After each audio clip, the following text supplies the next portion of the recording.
All right, one game left to Miami of Florida versus Indiana for the 2026 College Football Playoff National Championship. Who better to break it down than the three guys you've relied on all season long? Myself, Bryan Power, Ross the Boss Benjamin, and Ralph Michaels here with you. 3 free plays coming right up for you for Monday's championship game here on the Blitz. Thank you to everyone joining us live here on the WagerTalk YouTube channel. Now, whether you're catching us live or on the replay, you can always feel free to share your thoughts and questions down in the comments section below. While you're down there, go ahead and like and subscribe. Now to Miami, Florida versus Indiana, the game that I don't think a lot of people expected at the start of the season, needless to say, Ralph and Ross, but it is the game we have for Monday. The look-ahead line, this is where I want to start the discussion because it has been a big discussion on social media, at least from what I've seen. The look-ahead line for this matchup before Indiana destroyed Oregon in the semifinal was -5.5. Now the line is sitting -8.5. Much has been made of the adjustment. Ralph, I'm going to go to you first. Do you think the adjustment from the look ahead to current is fair, or is this an over adjustment by the lines makers? You know, I made the game 7.5. So, I mean, we're 1 point away. And let's remember this, Indiana's fan base is excited. And remember, the look-ahead line is based on what the handicappers think the game should be. The current line is based on what people bet. So just because the game goes from 6.5 to 8.5 doesn't mean the bookmakers think the game should be 8.5. The bookmakers think it should be 6.5. The Indiana fans betting this game make it 8.5. I'm going to bring up something, and Ross is going to make fun of me again because I was talking about ticket sales once, and he goes we're going to base the play on ticket sales. Indiana has the largest living alumni base in college football. We saw them have a massive crowd edge in each of their 2 games. Indiana is expected to have a 60-40 crowd edge here, Brian. I know we're going to be talking about that later. So I think this, again, the 7.5 is right in between. If I had to make a choice watching these 2 teams in the playoffs, I think 7 and under line would be more legitimate of the value between these 2 teams. Doesn't mean I'm going to get to the Miami side, but I think there is a point and a half overreaction with the Hoosiers and the Hoosier fans. All right. Ross, I'll tell you this. If this line was -5.5, I would be betting Indiana very, very large. I'll say that. But Ralph brings up a great point that, perhaps that was a slip of the tongue that I made there when I said odds makers over adjusting. Obviously, odds makers just want to get equal action on the side of the number here. Do you think that it has more to do with the public? Obviously, it was the second of the 2 semifinals, what Indiana did to Oregon. Is this just a deal where, and look, I'm looking at the betting splits right now. The public is clearly in love with Indiana for this, no doubt. At least the early money. So is that what you just think this is? The odds makers anticipate, hey, every Tom, Dick, and Harry is going to want to bet Indiana. It's perception, more than anything, and I'm not saying the line's not justified or Indiana won't cover, but that adjustment from 5.5 to an opener of 7.5 to now 8.5. Look, here's the thing. Not only are they adjusting to what happened in the Oregon game, they're also looking back and saying they also crushed Alabama and made them look like an FCS team. So they're coming off 2 extremely impressive performances. And when you really look at Miami and their wins, yes, they're against very top flight competition, obviously, but it's not like they wowed you in any of those games. So it's also the eye test that they're basing that perception on, what the casual or novice bettor is going to react to. That's just my opinion. And we're going to talk about whether that's a home field advantage or not very shortly. So I won't cross that line right now. All right. A few things I'm going to point out here before we get to that discussion of just how much should Miami be getting here for home field advantage, because the game is obviously playing their own field. But a few things I wanted to point out. And Ross, you just hit on this. It's funny. There were people saying the Oregon-Indiana line was an overreaction to what Indiana did to Alabama. Spoiler alert, it was not an overreaction at all. I think we can all agree on that. And then I want to compare this Indiana team to last year's national champions, Ohio State, what they did in the playoff. Let's think back a year ago. The line, they just couldn't keep up the line with what the Buckeyes were doing. I remember the Texas game, Ralph, the championship game against Notre Dame. My initial reaction was, when seeing how much Ohio State was favored by in those games, I was like, this line looks a little bit heavy. But, and based on what Ohio State was doing, the answer was no, it wasn't. Ohio State was covering every spread. So, Ralph, as someone who obviously follows Ohio State closely, remembers that team last year, do you have anything to say about, comparing this run Indiana's on right now this year to Ohio State last year? Is there anything that... Yeah, well, Indiana's makes much more sense to Ohio State to me, because remember last year, Ohio State lost 2 games and lost to Michigan. So You're talking about a team that thought, oh my God, we're just barely going to make it in the playoffs, had to host Tennessee, then play Oregon, Texas, and Notre Dame to get there. Indiana, on the flip side, again, Indiana ran the table. First team in the history to win, to go undefeated in 16 games. So to me, the Indiana run is much more explainable to me than how quickly people jumped on the bandwagon from Ohio State after losing to Michigan and just running from Tennessee all the way through Notre Dame. Okay. If I could jump in here, you guys both make extremely good points, and I agree with you, Ralph. I also, I think about what Bryan just said, and why is Ohio State such a heavy number, laying a heavy number, with all things being considered last year. And to me, with a contrarian mindset, and also I always profess to think like an odds maker, you're going to be one step ahead of the average bear if indeed you take on that mindset. That would have applied more to Ohio State last year. Right? That's what really stuck out to me last year with Ohio State. They were a 2-loss team. They lost their regular season finale against Michigan. And here they are going into the playoffs as not a top 4 seed. They did not have a bye, and they were a heavy favorite throughout. So this one here, Indiana, you're looking at a team that's 16-0 against a 2-loss team, and you're talking about just a single-digit favorite for a team that's looked really, really exceptional in the first 2 playoff games. So to me, there's a discernible difference on how I look at Indiana this year in their games compared to what I was looking at with Ohio State in their playoff games a season ago. I think there's one other thing we should bring up when comparing the Ohio State championship team of last year and this current Indiana team. Brand name. I think, I think there's still for some people, I think they're still skeptical. Indiana, this is the first time this program has ever been here on this level. Ohio State's a team, obviously, that has played for national championships many times over. And Ralph, you said Indiana has the most living alumni in the country, and that's why they're coming out in full force. To me, a lot of those fans are bandwagon fans because most of them, in terms of Indiana sports, are huge Indiana backers when it came to the basketball program and all the success they've had over the years, as opposed to the Indiana football program. But in any event, if they're there and cheering, you certainly can't ignore the amount of tickets they sold for this game, and who knows how many will enter the stadium via the third-party ticket brokers. So, well, one thing I will say this, Ross, bandwagon fans may be betting Indiana, but bandwagon fans aren't paying $4,000 to get into the Hard Rock Stadium.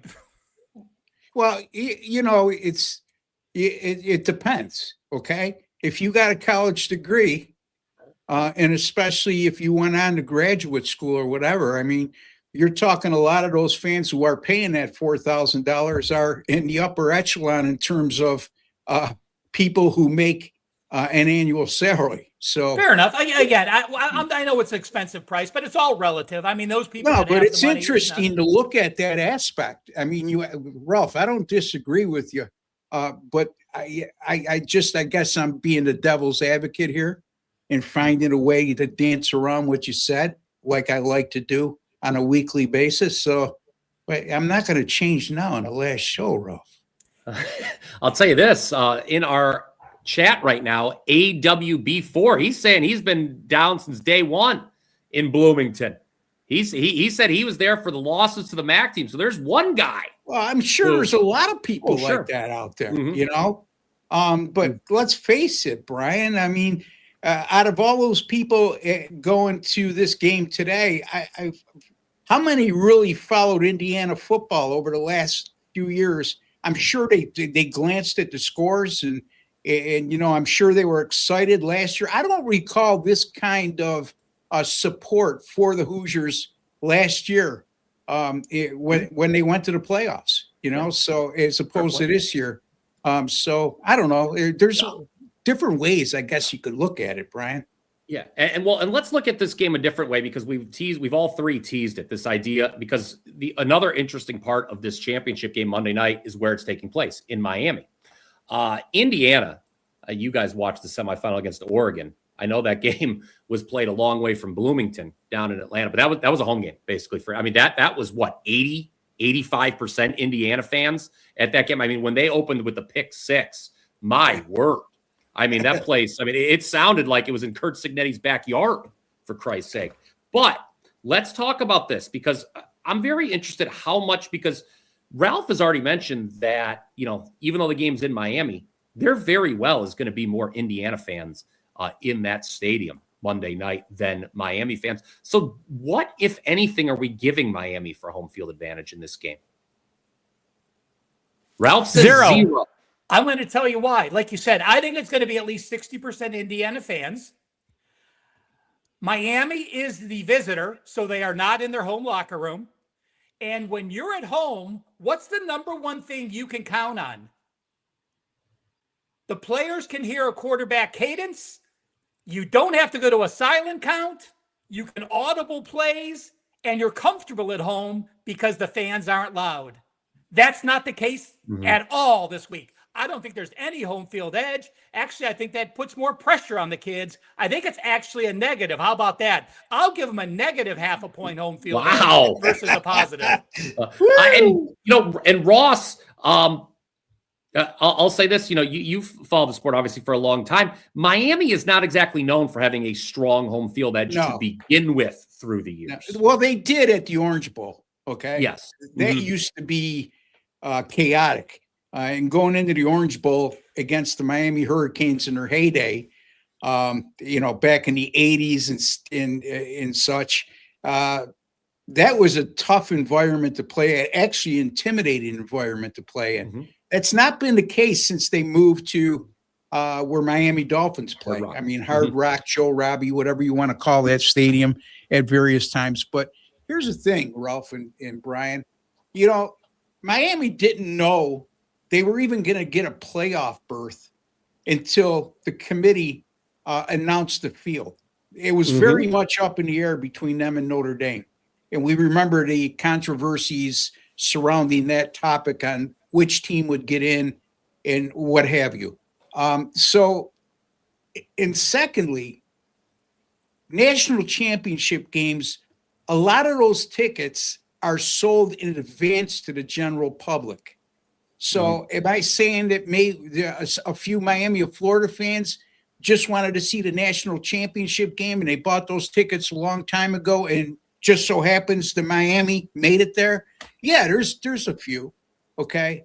But at the end of the day, other than familiarity and the playing surface and the environment, I don't think it's any kind of edge for Miami in this situation. I agree with some of the things that Ralph said.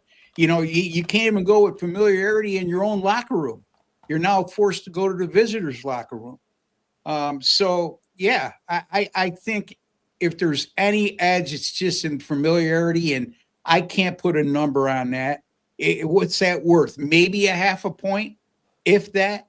So I just don't see an edge coming in that regard. Perhaps I'm tipping my hand a little bit, how I feel about this game, but I'll say this. I look at this spread, to me, if you're giving a goose egg for home field advantage to Miami in this game, and I concur with a lot of what you guys just said, then this spread should be even higher, I think. Actually, going back to our earlier discussion, I just I don't know.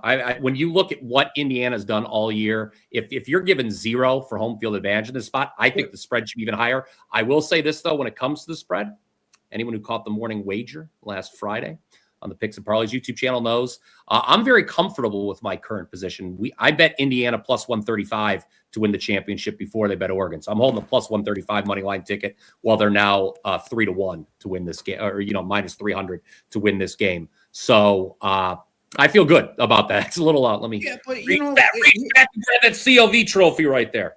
Let me ask you this, Brian. How much of what you're just said, thinking that Indiana should be even bigger point spread favorite based on what me and Ralph just said? We talked about perception and the odds makers factoring that into it. How many people don't have a deep dive mindset like we do when we handicap games and say Miami's at home? So I think there's a little carefulness that the odds makers did when setting this line. And with what I'm saying is I think that Indiana, based on me thinking that this is a very, very little advantage for Miami playing in their home stadium, this line should be somewhere in the area of 10.5. I agree with you on that, Brian. But I just think that, the odds makers are always factoring in the novice and general public. And Brian, I got a question for you. Sure. Now, I'm not a big proponent of hedging because if you got a great bet, why give it away? But I'm going to guess. I've thought about it, yes. Because you said you think the line should be higher. So obviously at 8.5, you're not going to hedge. If it got to 9.5 or 10, would you hedge back on Miami, or is your number pretty well set? Yes, I would at that. And I've actually thought about, just for the hell of it, like, yeah, okay, well, do I get cute and middle this? But I'll be honest with you. I have just one follow-up question. We're going to get to our 3 best bets on this game. Both Ross and Ralph will be talking about the total. I've got a player prop for you guys. I actually think, based on what I'm seeing and people I think Miami money is going to show up on game day. I could be wrong. We're recording this just in the interest of fairness. We're recording this on Thursday, several days before game day. I think there's going to be money that shows up on Miami. I think it's going to be similar to the Oregon-Indiana deal, where a lot of people talked themselves into the dog on that one, and they obviously looked foolish in retrospect. I know a lot of people I respect bet Oregon in that game, and it obviously was not close whatsoever. But what do you guys think? Do you guys? What do you think? One thing to remember, Brian, with the late anyone money going to the game in Florida, there's only one place you can bet sports, is the Hard Rock. So either at the casino or at their 4 satellite casinos, those are the only app that you can bet sports betting in Florida. So we're going to see that it'll be interesting on Monday to check what the Hard Rock numbers are versus the rest of the country nationally, to see the people in state that are betting that through the only legal facility they can. Yeah, that's a good point, Ralph, because living in South Florida for 8 years like I did, I could assure you there's a large contingent of illegal bookmakers in South Florida. However, that doesn't affect the line that we see. That affects their personal line. So, good point, Ralph. All right. So that is some interesting points to consider here. So, Brian, well, actually, I'm going down. I may not go to the game, but I'm going to the Hard Rock Hotel if anyone's going there Saturday and Sunday and Monday. Yes. If it does go crazy down here, well, actually, I don't know how. I am actually thinking at Hard Rock on Sunday when the Indiana Hoosier fans come into town, I think we'll see a spike on Indiana Sunday and then maybe come back game day, because those people coming in town want to bet as soon as they get here. They check into the Hard Rock. They're going to the sports book. They're getting their bet down so they don't screw up or forget. So I'll check with you Saturday night, Brian, to see how much the Hard Rock at line actually peaks, to see if Indiana does push it to 10. And then, like you said, then I could see a bunch of EV bettors coming in at a double digit and ramming down the Miami line back to the 8.5 or 8 again. Yeah. By the way, we'll have a table set up for Ralph. We have an autograph section, and if you want to take a picture with Ralph and him sign the picture for you, feel free to join him. He'll have his Look pen. for the guy playing Pai Gow drinking a Miller Lite. Okay. Don't tell Joe Ranieri about Pai Gow. He told me a story about he was stuck 9 hours for doing that plan with Prez for about 9 hours. He said he won $20. Why even drink if you're going to drink light beer? So you could have a beer in your hand, Ralph. But then again, Ralph drinks. I thought I thought the season's over. No more making fun of Rolf drinking Miller Lite. No more bringing up Lane Kiffin. No more talking. I made the over and under 12 and a half, I believe, when you went to the Orange Bowl game. I didn't make it. Did you go over or under? They didn't go. So, but I will say this, Ross. I have a friend that said, he may come down to the game, and if he comes down to the game, he has an extra ticket for me. He'll sell me at face value, so I'll go. So I'm not even planning to go to the game. I'm just actually hanging out with the fans and the craziness that's going to happen. I mean, the Hard Rock Guitar Hotel is really only 3 miles from the Hard Rock Stadium. Yeah, so I mean, there really is that entire area that's just going to be incredible. I was there in the early stages when that just opened, so I can only imagine how it looks now because it was beautiful then. Yeah, absolutely. We do have one question rolling in before we actually have a special offer we want to let you guys know about. And then we're going to go into our 3 best bets. Each of us has one for the national championship game. How much it all comes down to how much you trust Beck's passing to win. Carson Beck, kind of the forgotten quarterback, I suppose, in this game with so much attention being paid to Fernando Mendoza. What do you guys? I mean, Carson Beck, honestly, what I've seen from him, so certainly in the first 2 games, he didn't do much against A&M and Ohio State. I don't know. Let me just throw this out there. Miami to pull an outright upset. Is it Carson Beck? Is it turnovers? Is it both A and B? Is it something else? I'll open the floor. Ross, how about you go first? Well, he's played very disciplined football, Carson Beck, I'm alluding to, as opposed to what he did earlier in the year when he threw a boatload of interceptions. So I think that if he stays within himself and he manages the game and Miami doesn't fall behind by multiple touchdowns where they have to become one-dimensional, I think he's very capable of pulling the upset or helping Miami pull that upset. So we'll see. Again, Miami's defense is very good too. But what bothers me with Miami's defense, Ralph, is what we saw in the second half of the Ole Miss game, where Ole Miss really had their way offensively in that second half. Yeah, you look at that game and remember it was 14-13 at half, and the yards were even. But Mississippi, actually, Ross, I'm looking now. Second half, Miami actually had a 310 to 250-yard edge. So Miami still had the edge. So Ole Miss was able to move, but Miami was also able to move on Ole Miss. Now, well, I mean, I don't think Miami's going to be able to put up those types of numbers against this Indiana defense. Ole Miss, completely agree. Ole Miss's defense compared to even the Final Four or the Final 8 is probably one of the weakest units in the field. So, it's still, Ralph, 250 yards and a half against a team that had been so dominant in the first, 5+ halves of football in the playoffs was a little bit alarming to me. I wrote down some props real quick, just FYI, if you guys are shopping. Mendoza is about 230. Obviously, they change. Beck is about 210. And if you want to bet either team to have 250 pass yards, you can get minus 115. Brian, I don't want to give away a play if you're using this again, but last week I think you used one quarterback with more passing yards than the other. No, that wasn't me. Okay, somebody, sorry about that, but Mendoza's minus 150 to have more passing yards than Beck. And, Beck had 268 against Mississippi, but 138 yards passing against Ohio State, 103 passing yards against A&M. Clearly has me say, if I had to choose over under 210, I'd be going with the under against this defense. All right.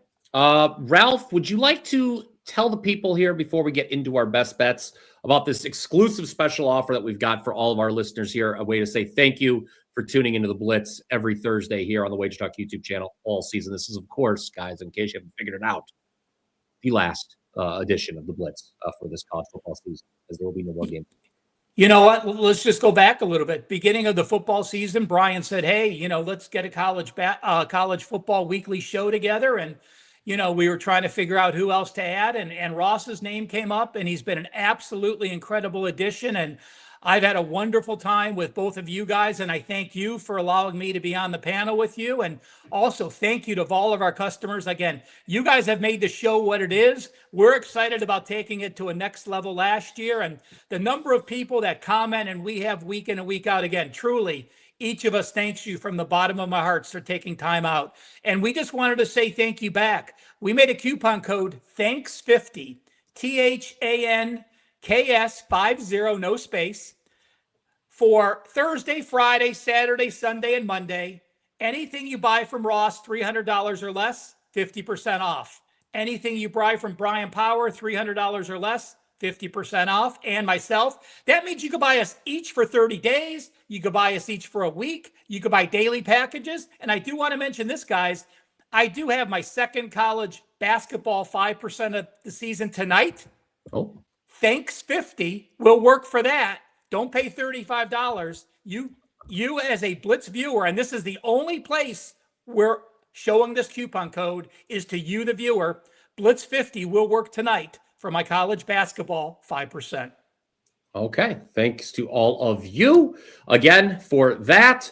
And I guess it's best bet time. I'll let, when we roll through our best bets, we can all talk about what we may have up if we already have something up for Monday's championship game. Obviously, a very busy weekend with the National Football League playoffs Saturday and Sunday as well. Basketball rolling full steam. So a lot going on at wagertalk.com. Check us all out. Ralph gave you the coupon code. We'll give you again before we sign off today. Ralph, I'm actually going to come right back to you because you guys are both talking about the total. Your bet is for the first quarter. Ross's is for the first half. So I think it is only natural that I would cede the floor to you, Ralph, first here to get us going with our best bets segment. Well, let me say this. We've said it the last few weeks. It's the national championships. It's the NFL playoffs. If you truly like a team, bet them like you would during the regular season, but don't force action unless you're just having fun bets on this game. I don't think I'm going to have a side or a total play on Monday. It's the national championship. People want action, but if this game were played on a traditional Saturday with 50 plus games, it would not make my card. So I'll still look for some props and some youth situations, but I did find this, and I've had a lot of success playing these first half unders in these playoff games in the certain situations. And again, with these two defenses, I'm going to play first quarter under. Now, listen to this split. DraftKings has 7.5 minus 115. FanDuel has 9.5 at plus 105. You're talking about a 2.5 point difference with 20 cents juice if you have a FanDuel account versus a DraftKings account. In the first quarter this season, Miami has 1 over, 13 unders, and 1 push. In their last 12 games in the first quarter, Miami has 0 overs, 11 unders, and 1 push. Indiana, first quarter, the last 6 weeks, they're 1-5-1 over under. And while they did go over the first quarter last game, let's remember this. They basically were shut out. Oregon handed them 2 touchdowns for them to score 14 points for that first quarter to go over. Slow start, immense pressure. Both teams having loud fan bases to have to fight with. Under first quarter for me. 7.5 at DraftKings, 9.5 at FanDuel. All right, so that's one best bet in. Ralph likes the first quarter under. Ross now. Ralph is handing the ball to you and saying there's not going to be a lot of points scored in the first 15 minutes. What about the second 15 minutes? And then as we head into the break, the first half total, how are you looking at that one? I think we all have it. If Ralph is correct, which he is most of the time, then I feel pretty good about my pick. Before I get to that, real quick, guys, Bryan, I appreciate you. I think, there's a lot of great hosts over at WagerTalk.com, but for this specific format, I couldn't think of a better host to work with. Thank you. Ralph, I tease you, I break your hump and all that, but you're a true legend in this business. And it's been an absolute joy to work with both of you guys throughout the course of the college football season. And hopefully we could do it again next year. Mm-hmm. So let's get right to my pick. It's the total 23.5 in the first half and pretty much across the board, wherever you're looking or shopping at. Again, I mentioned this last week, and it's worth mentioning again. Miami went under the first half total in 13 of 15 games this year. So in those games, averaged 20 points scored per game at halftime. And in addition, if Miami was facing a team that allows 120 yards or less rushing per game, which Indiana allows is 75 yards rushing per game, they played 6-0 to the under against the first half total in those contests. And also in the playoffs this year, their three playoff games have averaged a combined 14.6 points per game scored in first half action. Also, Indiana 5-1 to the under against the first half total in either away or neutral site games against explosive offenses that average 31 points or more per game. And Miami certainly qualifies in that regard. This is an Indiana team that's allowed a combined 7 points in the first half of their two playoff games against Alabama and Oregon. Think about that. A combined 7 points allowed against two opponents that are explosive offensive teams like Alabama and Oregon. And Miami has allowed just a combined 13 points in the first half of their first three playoff games, and against pretty good competition in A&M, Ohio State, and Ole Miss. So I'm going to go under the first half total here, guys. I hope Ralph is right, because if he's under the first half or first quarter total, it leads me in the right direction to have a winning ticket on under 23.5 first half total in the Miami-Indiana National Championship game. Under first quarter, under first half. There you go. We think it's going to be a low-scoring start Monday night in Miami. Smash that like button if you agree. Feel free to comment down below with how you're betting the total as well. I will have one play, at least, on Monday's championship game. We're off to a nice start this week. Perfect 3-0 the last 2 days in hoops. Reminder, 26-14 college football run. And honestly, it should be a lot better. I had one of the worst losers I've ever had. I'm going to admit this right now on the Indiana-Oregon game. I was the only person rooting for Indiana that somehow lost on that game. I had Oregon under 21.5 points, and they scored 22 thanks to that 2-point conversion. To say that I was upset on Friday night would be putting it mildly, but that's okay. We've bounced back, like I said, 3-0 the last 2 days, and we're going to see it well. We're going to close out the season strong, and I don't think you guys in the chat are going to like this play that I have to run our best bet. I'm going to preface it with that. It is a player prop. I see some people already who I think are thinking the opposite, but that's okay. I've always walked against the wind. I've always marched the beat of my own drum. I'm taking a look at Fernando Mendoza under 16.5 rushing yards for the game. Now, this bet would seem to be pretty insane, guys, given that Mendoza has gone over this number in 11 of 15 games this season. But consider the following. Trinidad Chambliss, the Ole Miss quarterback, he finished with only 7 yards rushing against this Miami defense in the semifinal. Outside of the 173-yard run by Kewan Lacey, Ole Miss ran for just 48 yards the rest of the game. However, interestingly enough, and this was, I think, the big takeaway for me watching Miami Ole Miss, and it's something that I don't know if has gotten enough play in the analysis for the championship game. Chambliss had more time to throw than all of us anticipated against this Miami defense. And Ole Miss, these guys laid out the yardage earlier on. Ole Miss was very successful in the passing game. Indiana, as we all know, has a better offensive line than Ole Miss. And thus, I think it's going to hold up well here. That means two things. One, Mendoza's going to have time to throw. And two, he's not going to need to take off and run as much. Similar to Ole Miss, I think it's through the air where the Indiana offense has most of its success in this game. Conversely, let's remember, it's It's college. Sack yardage goes against the rushing total. So if the Miami pass rush is getting home by some chance, that's another reason to like the under on this prop. So regardless of game script, guys, I like Fernando Mendoza under 16.5 rush yards. Somebody agrees with me. This number actually opened 18.5. So there you have it. I'm not alone after all. You know what, Brian? I was thinking sack props, and I was thinking I was going to take Mendoza under, right? Because you watch this kid. He is so smart. He knows how to audible. He gets the ball out so quick. So I was actually shocked when I looked. You look at Indiana's last 6 games. He was sacked 3 times against Alabama. He was sacked 3 times against Ohio State. He was sacked 5 times against Wisconsin, and he was sacked 3 times against Penn State. That actually shocked me because watching him, I don't have that thought process in my head that he was sacked that many times against those good teams. But again, you watch him last week against Oregon, and he just,